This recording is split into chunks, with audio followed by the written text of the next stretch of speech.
Hello friends, आप सभी लोगों का अपने यूट्यूब चैनल एग्ज़ाम प्रेप 1103 में स्वागत है। Friends, my name is Vinay Kumar. Friends, हम लोग रेलवे एनटीपीसी और ग्रुप डी का टॉप 25 एमसीक्यूज क्वेश्चन को सॉल्व कर रहे हैं और ये सब जो क्वेश्चन हम करा रहे हैं वो किसी न किसी शिफ्ट में पूछे गए क्वेश्चंस हैं। तो यानी कि जितने हम क्वेश्चन करा रहे हैं ये सब इम्पोर्टेंट क्वेश्चंस हैं और ऐसे नहीं कि हम कहीं से क्वेश्चन लिख दे रहे हैं। तो इस क्वेश्चन को पहले हम क्या करते हैं कि छांटते हैं, जो सब आए रहते हैं, जो इम्पोर्टेंट रहता है और पूछे जाने की संभावना है उसको हम इसमें क्या करते हैं, लाते हैं। तो आप लोग क्या करेंगे, अच्छे से इसको प्रिपेयर करेंगे और जो एक्स्ट्रा पॉइंट हम लिखवाते हैं, जो एक्स्ट्रा पॉइंट आप लोगों को देते हैं उसको भी अच्छे तरीके से आप लोग याद रखेंगे। और पहले आप लोग क्या करिए कि इस चैनल को सब्सक्राइब कर लीजिए, जैसे कि हम न्यू वीडियो अपलोड करें आपके पास वह तुरंत के तुरंत पहुंच जाए। तो चलिए हम लोग स्टार्ट करते हैं क्वेश्चन नंबर 1 से। तो क्वेश्चन नंबर 1 पढ़ेंगे और आप लोग उसका आंसर भी हमारे साथ देते हुए चलेंगे। तो चलिए स्टार्ट करते हैं। तो क्वेश्चन नंबर 1 पढ़िए और उसका आंसर दीजिए। भारत में गन्ने की खेती एक उदाहरण है रोपण कृषि का, स्थानांतरित कृषि का, संचित कृषि का या फिर यांत्रिक कृषि का। तो क्वेश्चन नंबर 1 का आंसर बताएंगे तो इसका आंसर हो जाएगा ए, रोपण कृषि का। महत्वपूर्ण तथ्य के रूप में आपको याद रखना है, रोपण कृषि का ये उदाहरण है चाय, नारियल, कहवा, कपास, पटसन इत्यादि। गन्ना को तना कट खेती भी कहा जाता है। शायद किसी को या नहीं पता होगा तो आप लोग इसका दूसरा नाम भी याद रखेंगे। इसको हम क्या कहते हैं, तना कट खेती भी कहते हैं। उत्तर प्रदेश सर्वाधिक गन्ने का उत्पादन करता है। नेक्स्ट क्वेश्चन, 1940 में विनोबा भावे ने वैयक्तिक सत्याग्रह कहाँ से प्रारंभ किया? नाडियाड जिलाखेड़ा गुजरात से, पवनार महाराष्ट्र से, पुन्नापरा वायलार केरल से या फिर गुंटूर आंध्र प्रदेश से। तो क्वेश्चन नंबर 2 का आंसर बताएंगे तो इसका आंसर हो जाएगा बी, पवनार महाराष्ट्र से। महत्वपूर्ण तथ्य के रूप में आपको याद रखना है, पवनार आश्रम से 1940 में वैयक्तिक सत्याग्रह का आंदोलन शुरू किया गया था। इस आंदोलन के प्रथम सत्याग्रही भी थे। दूसरे सत्याग्रही जवाहरलाल नेहरू व तीसरे सत्याग्रही ब्रह्मदत्त थे। इस आंदोलन को दिल्ली चलो आंदोलन भी कहा जाता है। नेक्स्ट क्वेश्चन, अजंता गुफाओं का निर्माण किया गया था गुप्त काल में, कुषाण काल में, मौर्य काल में या फिर चालुक्य काल में? क्वेश्चन नंबर 3 का आंसर बताएंगे। इसका आंसर आपका हो जाएगा ए, गुप्त काल में। महत्वपूर्ण तथ्य के रूप में आपको याद रखना है, अजंता की गुफा महाराष्ट्र के औरंगाबाद में स्थित है। अजंता के 29 गुफाओं में अभी केवल 6 ही गुफा शेष हैं। गुफा संख्या 16 और 17 गुप्तकालीन है। 16 में उत्कीर्ण मरणासन राजकुमारी का चित्र उल्लेखनीय है। गुफा संख्या 17 को चित्रशाला कहा जाता है। इसी गुफा में महात्मा बुद्ध के जन्म जीवन की घटनाओं को दर्शाया गया है।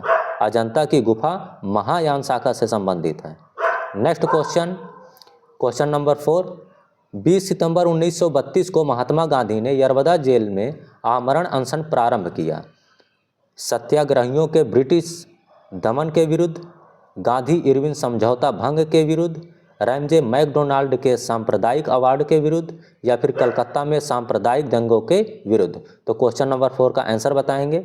इसका आंसर आपका हो जाएगा सी, रैमजे मैकडोनाल्ड के सांप्रदायिक अवार्ड के विरुद्ध। महत्वपूर्ण तथ्य के रूप में आपको याद रखना है, 16 अगस्त 1932 को रैमजे मैकडोनाल्ड ने सांप्रदायिक पंचाट की घोषणा की थी। इस पंचाट के तहत दलित को हिंदू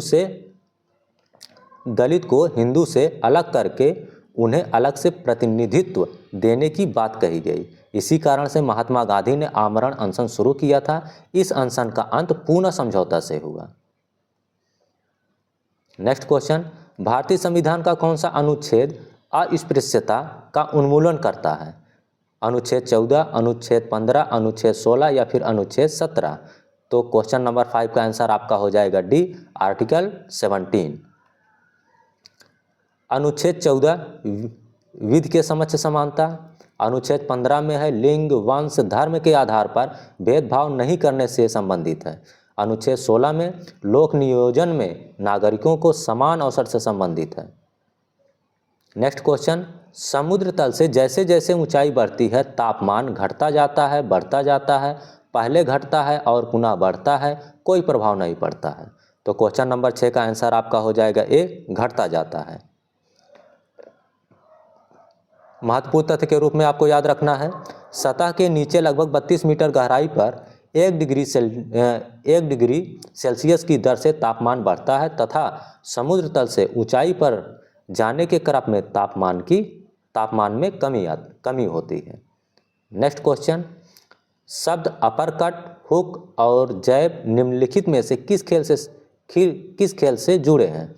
शतरंज, बास्केटबॉल, मुक्केबाजी, कैनो, स्लैलम। तो क्वेश्चन नंबर 7 का आंसर बताइए। तो इसका आंसर हो जाएगा बी, बास्केटबॉल। क्वेश्चन नंबर 8, प्रधानमंत्री जनधन योजना में किस प्रकार के डेबिट कार्ड का उपयोग किया जाता है? मेस्ट्रो, वीजा, मास्टर्स या फिर रुपे कार्ड का?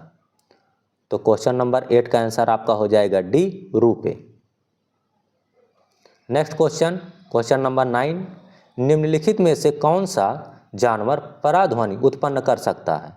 पतंगा, हाथी, शार्क, पोरपोइसेस। तो क्वेश्चन नंबर 9 का आंसर बताएंगे। तो क्वेश्चन नंबर 9 का आंसर आपका हो जाएगा डी, पोरपोइसेस। महत्वपूर्ण तथ्य के रूप में आपको याद रखना है, पराध्वनि तरंगे 20,000 हर्ट्ज से ऊपर ध्वनि को कहते हैं। इस ध्वनि को कुत्ता, बिल्ली, चमगादड़ आदि सुन सकता है। प्रश्रव्य तरंग को मानव के कान द्वारा नहीं सुना जा सकता है। प्रश्रव्य ध्वनि का प्रयोग गठिया रोग के उपचार एवं मस्तिष्क के ट्यूमर का पता लगाने में होता है। अवश्रव्य तरंगे 20 हर्ट्ज से नीचे की आवृत्ति होती है जिसे हमारा कान नहीं सुन सकता है। श्रव्य तरंगे 20 हर्ट्ज से 20,000 हर्ट्ज के बीच होता है जिसे हमारा कान सुन सकता है। नेक्स्ट क्वेश्चन नंबर 10, बैटरियों में इस्तेमाल होने वाला अम्ल है एसिटिक अम्ल, हाइड्रोक्लोरिक अम्ल, सल्फ्यूरिक अम्ल या फिर नाइट्रिक अम्ल। तो क्वेश्चन नंबर 10 का आंसर बताइए। तो इसका आंसर आपका हो जाएगा सी, सल्फ्यूरिक अम्ल। महत्वपूर्ण तथ्य के रूप में एसिटिक अम्ल सिरका में पाया जाता है। नेक्स्ट क्वेश्चन नंबर 11, शर्करा के किण्वन के दौरान बनने वाला मुख्य यौगिक है methyl alcohol, ethyl alcohol, acetic अम्ल या फिर एथिलीन। तो क्वेश्चन नंबर 11 का आंसर बताइए। तो इसका आंसर आपका हो जाएगा B, ethyl alcohol. Question number 12, X किरणें वास्तव में धीमी गति के इलेक्ट्रॉन हैं, तीव्र गति के इलेक्ट्रॉन हैं, विद्युतीय चुंबकीय तरंगे हैं या फिर धीमी गति के न्यूट्रॉन हैं? तो क्वेश्चन नंबर 12 का आंसर बताइए। तो इसका आंसर आपका हो जाएगा सी, विद्युतीय चुंबकीय तरंगे हैं। क्वेश्चन नंबर 13, अंडमान निकोबार द्वीप समूह के रॉस द्वीप का परिवर्तित नाम है शहीद द्वीप, स्वराज द्वीप, नेताजी सुभाष चंद्र बोस द्वीप या फिर स्वाभिमान द्वीप? तो क्वेश्चन नंबर 13 का आंसर बताइए। इसका आंसर आपका हो जाएगा सी, नेताजी सुभाष चंद्र बोस द्वीप। क्वेश्चन नंबर 14, गोस्वामी तुलसीदास ने निम्नलिखित में से किस ग्रंथ की रचना की? रामायण, रामचरितमानस, रामचंद्रिका, भावार्थ रामायण? तो क्वेश्चन नंबर 14 का आंसर बताएंगे। इसका आंसर हो जाएगा आपका बी, रामचरितमानस। वेद व्यास महाभारत की रचना की, तुलसीदास दोहावली, विनय पत्रिका, कवितावली की रचना की, बदायूंनी महाभारत और रामायण का फारसी में अनुवाद किया। नेक्स्ट क्वेश्चन नंबर 15, ईरान की पार्लियामेंट को किस नाम से जाना जाता है? दारुल अवाम, मजलिस, कौमी असेंबली या फिर अवाम ए ईरान? तो क्वेश्चन नंबर 15 का आंसर बताइए। इसका आंसर आपका हो जाएगा बी, मजलिस। महत्वपूर्ण तथ्य के रूप में आपको याद रखना है, मालदीव की संसद का नाम मजलिस, मलेशिया की संसद का नाम दीवान निगारा, ऑस्ट्रेलिया, कनाडा और ब्रिटेन की संसद का नाम पार्लियामेंट, अफगानिस्तान की संसद का नाम शोरा, डेनमार्क की संसद का नाम फॉल्केटिंग, नॉर्वे की संसद का नाम स्टोर्टिंग, स्पेन की संसद का नाम कॉर्टेस, रूस की संसद का नाम ड्यूमा, यूएसए की संसद का नाम कांग्रेस। तो फ्रेंड्स, इसका आप स्क्रीनशॉट ले लेंगे या फिर वीडियो को रिवाइज करके आप लोग ज़रूर देखेंगे, जिससे कि जितने भी पॉइंट्स हैं आप लोगों को अच्छे तरीके से याद हो जाए। तो चलिए next question, question number 16, Mahatma Gandhi की हत्या कब हुई थी? 30 जनवरी 1947, 30 जनवरी 1948, 30 जनवरी 1946, 30 जनवरी 1949। तो क्वेश्चन नंबर 16 का आंसर बताएंगे। तो इसका आंसर आपका हो जाएगा बी, 30 जनवरी 1948। महत्वपूर्ण तथ्य के रूप में आपको याद रखना है, 30 जनवरी 1948 को नाथूराम गोडसे ने महात्मा गांधी को गोली मारकर हत्या कर दी। महात्मा गांधी का जन्म 2 अक्टूबर 1869 में हुआ था। Next question, question number 17, Japan की मुद्रा है रूबल, डॉलर, लीरा या फिर येन? तो क्वेश्चन नंबर 17 का आंसर बताएंगे। इसका आंसर आपका हो जाएगा डी, येन। महत्वपूर्ण तथ्य के रूप में आपको याद रखना है, रूस की मुद्रा का नाम rouble, Saudi Arab, Oman, Qatar, Yemen, Iran की मुद्रा का नाम riyal, USA, Britain, Taiwan, Trinidad Tobago, Australia, New Zealand, Fiji, Singapore, इन सब कंट्री के डॉलर का इन सब कंट्री के मुद्रा का नाम आपका हो जाएगा डॉलर। तुर्की के मुद्रा का नाम है लीरा, मोरक्को का दिरहम, थाईलैंड का बाहत, वियतनाम का डांग, मंगोलिया का तुगरिक, मलेशिया का रिंगिट और उत्तर कोरिया और दक्षिण कोरिया की मुद्रा का नाम है वॉन। तो इसका स्क्रीनशॉट ले लें।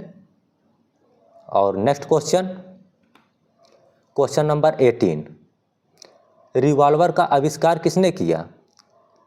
राइफेल, अल्फ्रेड नोबेल, चार्ल्स पैटन या फिर सैमुअल कोल्ट? तो क्वेश्चन नंबर 18 का आंसर बताएंगे। इसका आंसर आपका हो जाएगा डी, सैमुअल कोल्ट। महत्वपूर्ण तथ्य के रूप में आपको याद रखना है, डायनामाइट इनके हैं अल्फ्रेड नोबेल, ट्रांसफार्मर का आविष्कार कौन किया था? माइकल फैराडे, और रडार के आविष्कारक हैं रॉबर्ट वाटसन वॉट, और रेडियो के आविष्कारक हैं जी मार्कोनी, और लेजर के आविष्कारक हैं थियोडर मेमैन। तो इन सब महत्वपूर्ण तथ्य को आपको याद रखना है। Next question, question number 19, Bharat का उपग्रह प्रक्षेपण केंद्र किस जगह स्थित है? थुम्बा में, श्रीहरिकोटा में, बंगलोर में या फिर कटक में? क्वेश्चन नंबर 19 का आंसर बताएंगे। इसका आंसर आपका हो जाएगा बी, श्रीहरिकोटा में। महत्वपूर्ण तथ्य के रूप में याद रखना है, थुम्बा केरल में है। यहाँ भूमध्य रेखीय रॉकेट प्रक्षेपण केंद्र स्थित है। यहाँ से ही देश का पहला रॉकेट नाइक एपास, जो कि यूएसए द्वारा निर्मित था, का 1963 में प्रक्षेपण किया गया था। श्रीहरिकोटा सार्क का मुख्यालय है, यह आंध्र प्रदेश राज्य में स्थित है। नेक्स्ट क्वेश्चन, क्वेश्चन नंबर 20, विश्व स्वास्थ्य संगठन WHO का मुख्यालय कहाँ स्थित है? न्यूयॉर्क में, पेरिस में, जेनेवा में या फिर दी हेग में? तो क्वेश्चन नंबर 20 का आंसर बताएंगे। इसका आंसर आपका हो जाएगा सी, जेनेवा में, जेनेवा स्विट्जरलैंड। महत्वपूर्ण तथ्य के रूप में आपको याद रखना है, WHO की स्थापना 1948 में हुआ था। इसका पूरा नाम वर्ल्ड हेल्थ ऑर्गेनाइजेशन, जिसको हिंदी में बोला जाता है विश्व स्वास्थ्य संगठन है। इसका मुख्य कार्य विश्व के सभी लोगों के स्वास्थ्य की देखभाल करना है। यूनिसेफ तथा UNO का मुख्यालय न्यूयॉर्क में है। अंतर्राष्ट्रीय न्यायालय का मुख्यालय नीदरलैंड की राजधानी द हेग में स्थित है। नेक्स्ट क्वेश्चन, क्वेश्चन नंबर 21, प्रसिद्ध नील नदी संबंध रखती है इराक से, मिस्र से, फ्रांस से या फिर जर्मनी से? क्वेश्चन नंबर 21 का आंसर बताएंगे। इसका आंसर आपका हो जाएगा बी, मिस्र से। महत्वपूर्ण तथ्य के रूप में आपको याद रखना है, नील नदी विश्व की सबसे लंबी नदी है। आसवान बांध इसी पर स्थित है। इस नदी का उद्गम स्थल विक्टोरिया झील है। सीन नदी फ्रांस से संबंधित है। राइन, स्प्री, एल्ब, विस्टुला, एस्मीन जर्मनी से संबंधित है। तो इन सभी पॉइंट्स को आप लोगों को याद रखना है। नेक्स्ट क्वेश्चन, क्वेश्चन नंबर 22, राष्ट्रीय रक्षा अकादमी का आदर्श वाक्य क्या है? Country before me, non stop service, service before self या फिर service for nation. Question number 22 का आंसर बताएंगे। इसका आंसर आपका हो जाएगा C, service before self. Question number 23, निम्न में से कौन सा लचीला और कोमल है? सल्फर, तांबा, कार्बन या फिर फास्फोरस। क्वेश्चन नंबर 23 का आंसर बताइए। तो इसका आंसर आपका हो जाएगा बी, तांबा। महत्वपूर्ण तथ्य के रूप में आपको याद रखना है, प्रकृति में तांबा मुक्त अवस्था तथा संयुक्त अवस्था दोनों में पाया जाता है। संयुक्त अवस्था में यह मुख्यतः सल्फर डाइऑक्साइड एवं कार्बोनेट अयस्कों के रूप में पाया जाता है। तांबा को उत्कृष्ट धातु कहा जाता है। यह एक संक्रमण तत्व है। मानव द्वारा सबसे पहले तांबा धातु का प्रयोग किया गया था। नेक्स्ट क्वेश्चन, कैल्शियम हाइड्रोक्साइड का सही सूत्र क्या है? CaOH2, Ca2OH, CaOH2, CaOH। तो क्वेश्चन नंबर 24 का आंसर बताएंगे। तो इसका आंसर आपका हो जाएगा ए, CaOH2, option A. Question number 20, महत्वपूर्ण तथ्य के रूप में आपको याद रखना है, कैल्शियम हाइड्रोक्साइड को बुझा हुआ चूना कहते हैं। कली चूना की प्रतिक्रिया जल से कराने पर बुझा हुआ चूना प्राप्त होता है। शुष्क बुझे हुए चूने के ऊपर क्लोरीन गैस प्रवाहित करने पर ब्लीचिंग पाउडर प्राप्त होता है। यह एक उजला चूर्ण है जो जल में बहुत कम घुलनशील होता है। कैल्शियम क्लोराइड का उपयोग हिम मिश्रण में भी होता है। कैल्शियम हाइड्राइड को हाइड्रोलिथ कहते हैं। नेक्स्ट क्वेश्चन नंबर 25 और ये लास्ट क्वेश्चन है, निम्नलिखित में से कौन से यौगिकों में क्रिस्टलीकरण का पानी नहीं है? Copper sulphate, gypsum, baking soda या फिर वॉशिंग सोडा। क्वेश्चन नंबर 25 का आंसर बताएंगे। इसका आंसर आपका हो जाएगा सी, बेकिंग सोडा।